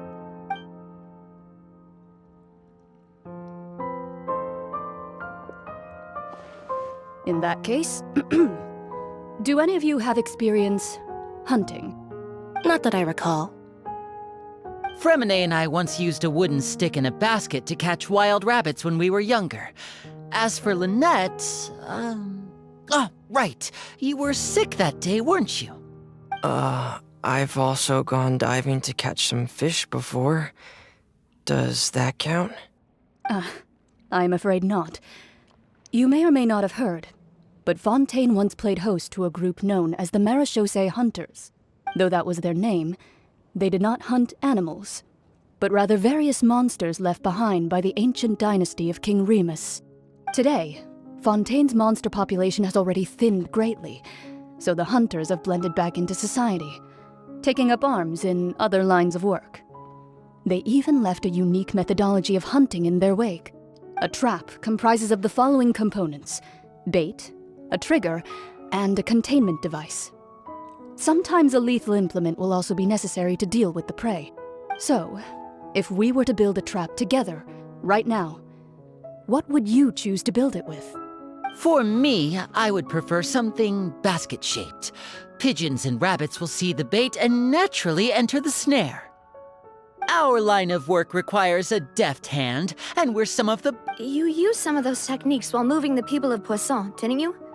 My subordinates mentioned that you even performed some magic for the bawling children. Yes, and I even managed to gather some intelligence in the meantime. I'm quite the multitasker if I do say so myself. I'm afraid I can't claim that as my strong suit. I prefer more stable methods, like placing bait in the water and waiting for the fish to come within reach. That's the kind of method I would count on. Calm and steady. Exactly the kind of person who would catch loads of fish. And I can be their assistant. With discretion, I'm sure. I'd probably use some sort of mechanical animal. Papa once bought me some small clockwork squirrels, mice, and such. When placed in the forest, they can attract others of their kind. I remember that you liked those too, didn't you? I did. And that would be a good way to go about it. If they're realistic enough, animals of the same kind will follow them all the way to the trap. What about you, Monsieur Neuvillette? I fear I do not have any related experience. That makes sense. You usually solve problems directly, without the use of any such tricks. But I do have one more question for you, Monsieur. If we were to create a trap now, how would you design it? Would like for it to be effective, but bring no harm to the prey. A more gentle trap would be ideal. Kind, as always. However, our intention doesn't necessarily change the containment device and the type of implement we need. If we wanted to kill the prey in one strike, we would need a powerful implement. However, that also goes for prey that must be captured and safely contained. Wait, why's that? Only a hunter who's a true expert at subduing their prey can snare it without harming it. The line that divides life and death is often exceedingly thin. So are we going hunting together? We hadn't thought of seeing ourselves as hunters. It kinda works, but maybe it's still not the best metaphor. If our means of capturing and dealing with our prey is to put them on trial, then the hunting metaphor is actually quite accurate. But we shall require much more courage than any hunter to judge a god, a being whose seat is an exalted throne. Oh, so that's what's going on. Sounds very interesting.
A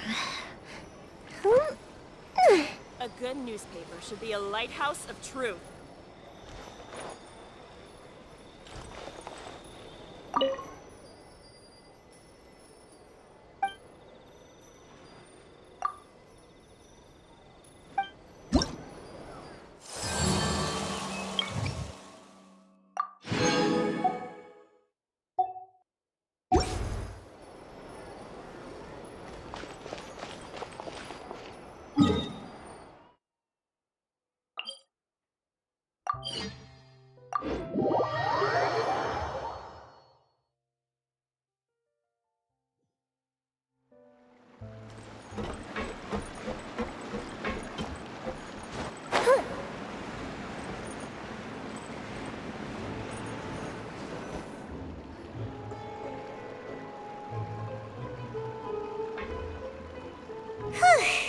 It's been a tough few days, hasn't it?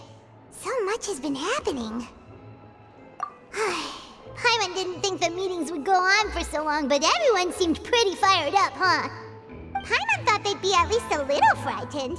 Well, Fremine was, now that Paimon thinks about it, but everyone else just looked a little surprised. Well, it's hard to say. Paimon doesn't have any experience with this sort of thing. But with you around, Paimon sure will do great. After all, you're the most reliable person in the world, aren't you? Did you just pour some tea? Paimon didn't notice you doing that at all. Then what's that? Paimon's never seen that cup before. Don't be frightened. I'm just joining you two for tea. I merely refrained from saying anything till now. Who's that voice? But there's no one here. Ah, have you forgotten me already? Wait, you are familiar. You're the voice we heard from the sky in Sumeru. The voice from the sky, I fear that description is wrong. Though, not completely wrong. You're feeling lost now, just as you were feeling previously. I sensed that confusion and thus came to you. Guiding people is an irresistible hobby of mine, after all. Consider me a passerby, just accepting a commission from my friend's disciple on a whim.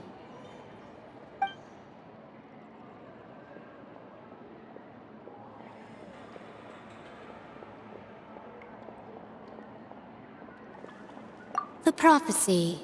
Yes, what has been prophesied will be fulfilled. You may view such things as the history of the future. What? Then is there any way we can stop it? I believe you have witnessed a failed attempt with your own eyes. Can everything in Teyvat so easily be changed? Ah, so you've caught on. Just as prophecies are usually only the future as seen from the perspectives of the gods, could things be happening in hidden corners where the gods' gaze does not fall? Are the things that you shall see different from the fate that the gods perceive? What is she talking about? It all sounds really impressive and important and stuff, but it also sounds kinda scary.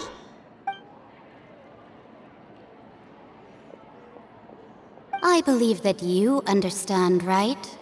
Some things are insignificant, but others you must reach out to change. Ultimately, fate shall serve as your only guide, no matter what will happen in Teyvat's future.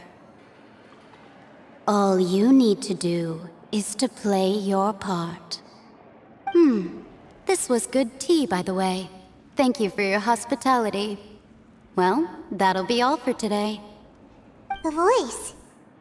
It's gone.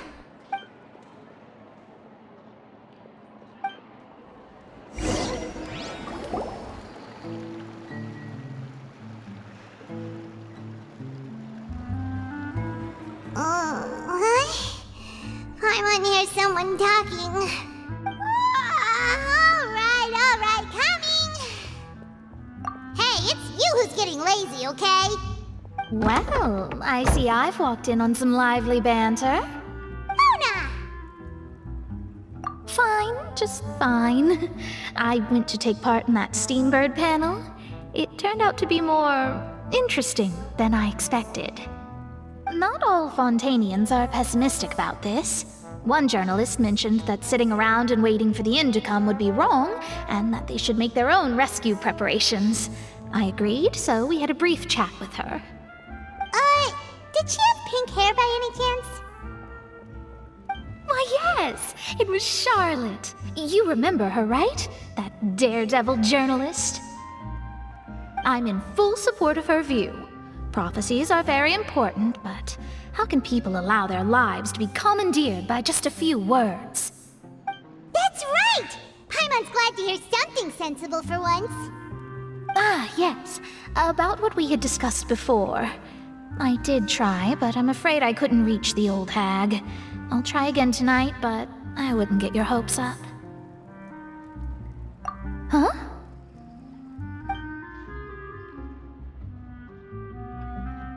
Goodness gracious. Are you serious? She said that even the god's gaze has blind spots. Pretty bold if you ask Paimon. Most people would believe the gods to be all-knowing, right? The Hexen Circle members are certainly anything but ordinary. As for the mage named N, the old hag has mentioned her a few times. She said that N's sense of direction is incredible, and that she loves guiding those who are lost. But I've never met her, and if she were still alive, she'd be... Well, suffice it to say that the hag's at least a few hundred now, and N's been around for longer than that. Whoa. The Hexen Circle sounds like a scary group. But they must really stay in shape to live so long. Their abilities alone are pretty terrifying. If she came to see you personally, then the problem you're facing must truly be of great importance. Well, it's not like Paimon could understand anything she said. Yes, she was quite cryptic, but I suspect she means that there is still a way to turn things around. She didn't say when or what that would be, though, so... Perhaps it is something that you cannot know right now.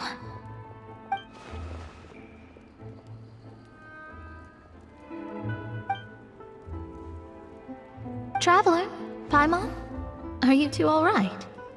Oh, we're fine. We're just a little down right now. It kind of feels like the end is coming, you know? I see. I feel that same sense of desperation, too. I guess you could consider me someone who has often witnessed fate. So far as I have seen, it cannot be swayed. But even so, I still hope for, and believe in, miracles. Astrology is eternal and rational, but fate may not be. It is cruel, but it can also be beautiful. Perhaps that's what En was trying to tell you. Not to lose heart, and to believe that what you are seeing playing out before you is not yet set in stone. I did originally think of steering clear of all this, but I couldn't. Even if this is all futile, I still wish to help everyone. If we don't struggle to the last, then how can we face the end when it comes? Huh. You do have a point. There I go, talking about astrological principles again. Sorry about that. The moment I start talking about work-related stuff... I need to get going. It was worth trying to comfort you, even if only a little. I believe that you'll help those who are struggling in the same way I did. I suppose that might be why we always seem to meet by coincidence. Paimon feels kind of moved by what Mona said, but also kind of sad too. Hey, Traveler, Paimon suddenly feels like going outside for a walk. Let's go. Let's walk around the city, shall we? There's a few spots we always like to walk by.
names are written in this newspaper.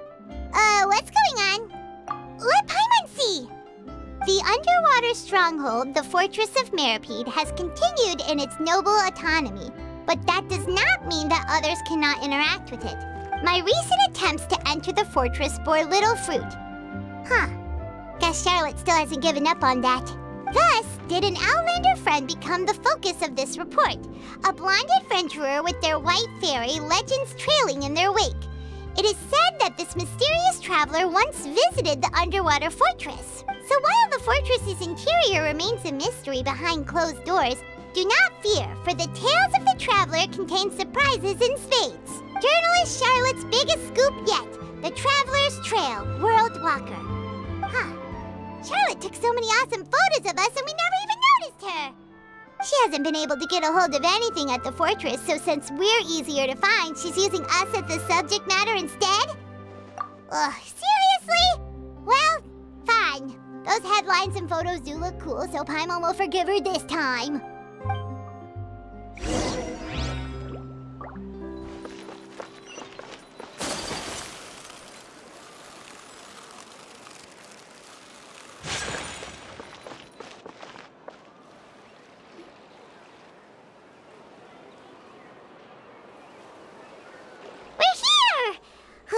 Paimon's hungry. Should we go in and get something to eat?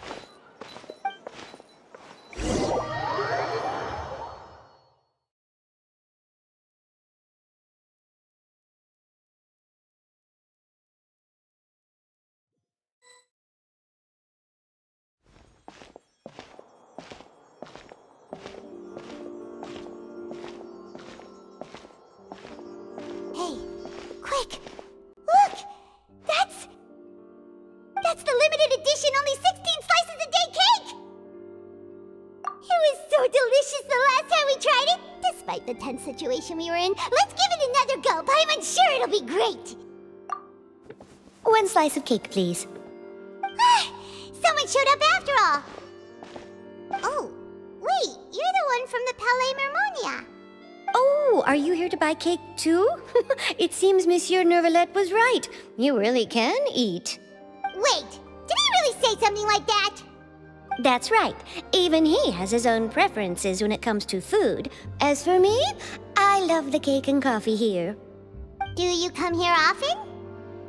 Usually every day. Every day? It's part of my daily schedule, apart from work. I shall have my cake and coffee. Then what if someone told you one day that this place would be closing soon, and you wouldn't get to eat cake here anymore? What would you think? But why would it close? Well, Paimon doesn't know either, but maybe the waters will rise tomorrow. You know, like in the prophecy. Oh, the prophecy. To be honest, I haven't paid much attention to that. No, still, even if there'd be no more cake tomorrow, that wouldn't keep me from having some today. No, it's the same for eating in general. You might not be able to eat tomorrow, but if you can do so today, then you should carry on. That's what people call living, you know. Don't be sad. Excuse me, could I have 2 more slices of cake to go? These 2 slices are for you. Sijuin said that this kind of expression you're making is what humans call being sad. Oh, you know Sijuin? I sure do. She was born before me, and she sometimes comes to the surface to teach us things about humans.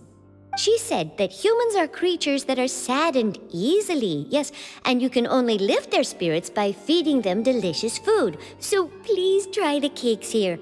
I've got something else to do, so I'll be going now. You two try to stay in a good mood after eating, all right? Bye.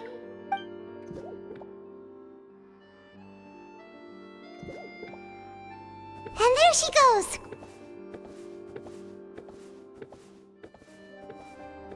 All right, let's dig in. Paimon's sure this cake will be delicious. It's more delicious than last time, and the flavor gets even better with a sip of tea. It sure would be nice if we could come again tomorrow. Sure would be nice if we could always eat delicious food here.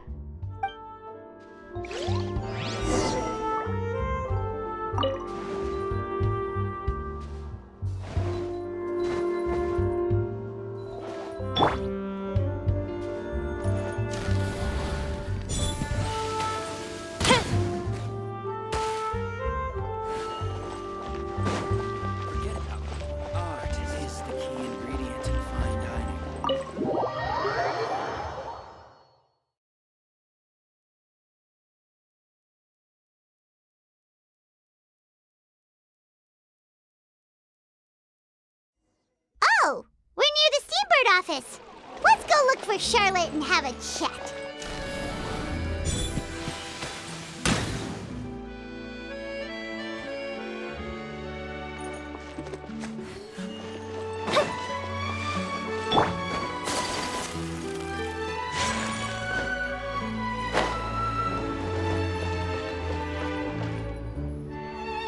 Wow!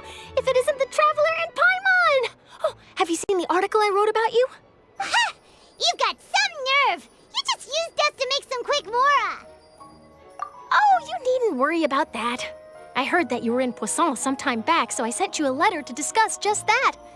It appears you didn't receive it, though. It's all right, though. I've set aside the amount intended for you. I've even set the table with some food. Really? Oh, you're the best! You're almost a little too easy to win over, Paimon. If I were a journalist with ulterior motives, you'd be in trouble now, you know. Oh, Paimon knows you're not like that. Still, what brings you here all of a sudden? Were you looking for me? When Mona mentioned you, we thought of coming to see you at work. I see. It seems you've already bumped into Mona here in Fontaine. So she mentioned me? What did she say? She said that you're a real daredevil of a journalist.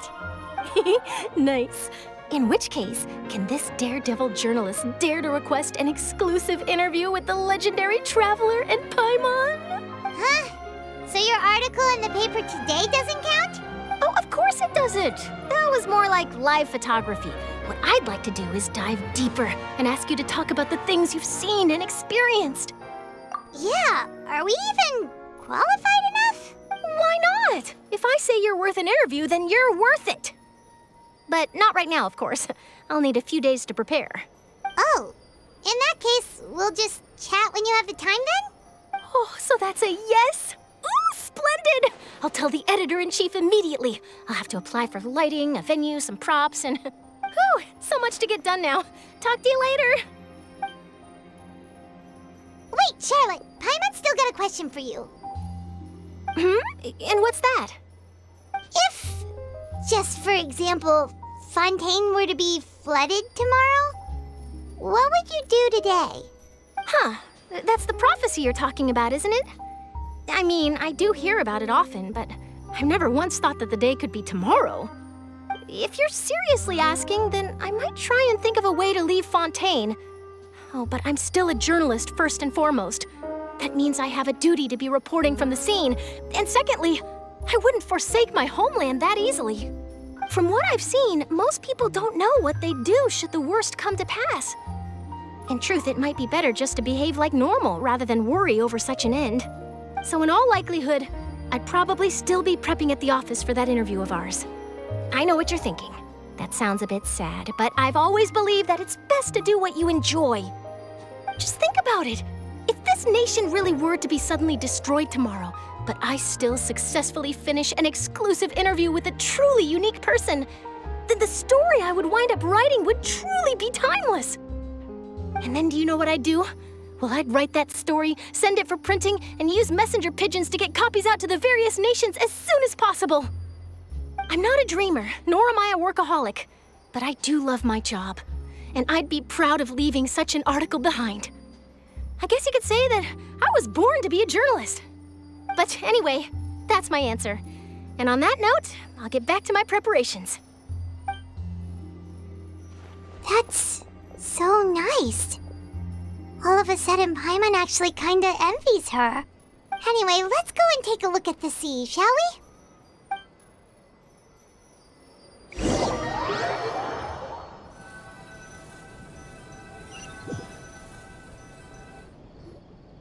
The sea breeze and scenery can be a pretty soothing combo, huh? Paimon's been thinking. If it wasn't Fontaine, but all of Tevat that would be destroyed tomorrow, where would we go and what would we do? No, Paimon should ask, if you could choose, what would you like to do?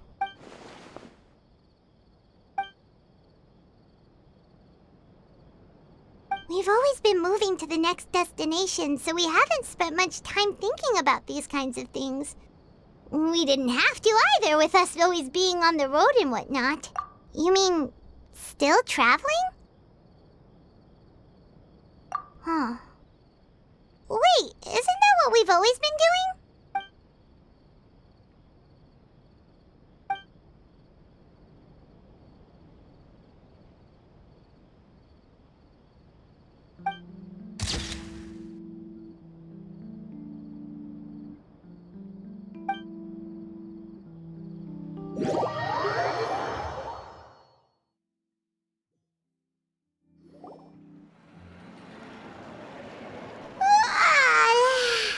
Feels like you'll grow mold if you stay here long enough. But it's still better than the Fortress of Masquerade, that's for sure. It's not only damp there, but salty too. Ah, so the two of you are still here. Wonderful. Oh, you're from the Palais Mermonia, aren't you? Yes, I'm Isadora. Monsieur Nervillat sent me to look for you two before. I heard that afterward you went to the Fortress of Masquerade. Not at all. I'm well aware that you're friends of his. Actually, I'm here to pass along a message from him. Yes, inside the Opera House. The Maréchaussée Phantom has declared the incident a small-scale riot. A riot? Well, that said, I don't personally think it was that serious. Lady Farina was watching a performance at the Opera House, and while she was resting during an intermission, some other audience members suddenly started harassing her, loudly accusing her of doing nothing about the prophecy crisis. And before she could respond, others started to join in. The crowd continued to grow, and protests against the Hydro Archons started to break out. So people have started to put the blame on Farina. Guess they finally found an outlet for the pressure they've been under due to the prophecy. I agree. People will naturally rely on gods, as is customary. But the moment people feel threatened, gods are also the first to be blamed. So what happened after that? Is Farina okay? Seeing that the situation was spiraling out of control and that further argument was pointless, she claimed that she'd gotten tired of this and left in a hurry. The Maréchaussée Phantom had their hands full maintaining order and did not catch where Lady Farina had gone. Only when things had stabilized did we realize that she had gone missing. So, you mean she's still missing? That's right.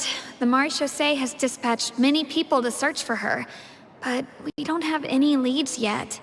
That said, I don't think there's much to worry about. She is a god after all. Even if she were to fall into the hands of rioters, what could ordinary people do to her? Good. Monsieur Nervillat sent me to tell you about the situation, but he didn't say anything else. Don't worry, this is more than enough to go on. Thanks for keeping us informed. Ah, is that so? Well, all right then. In that case, you two take care. I'll be heading back to the Palais now.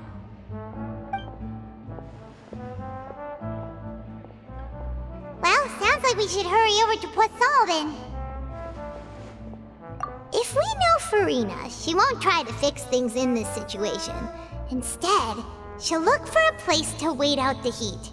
And, as we also know, she may be loud and dramatic, but she doesn't have a heart of stone. When Nervillat was talking to her in the Palais Mermonia, and she heard about Poisson, she couldn't hide her sadness and remorse. It would be hard for her to ignore being accused by the public today. Paimon thinks Farina's probably taken the opportunity to slip away to Poisson and try to relieve the sense of guilt that she's feeling. Huh! Well, what do you think? Paimon knows the answer, of course, but Paimon can do the analysis to back it up, too. Cool, huh? In that case, there's not a moment to lose. Poisson, here we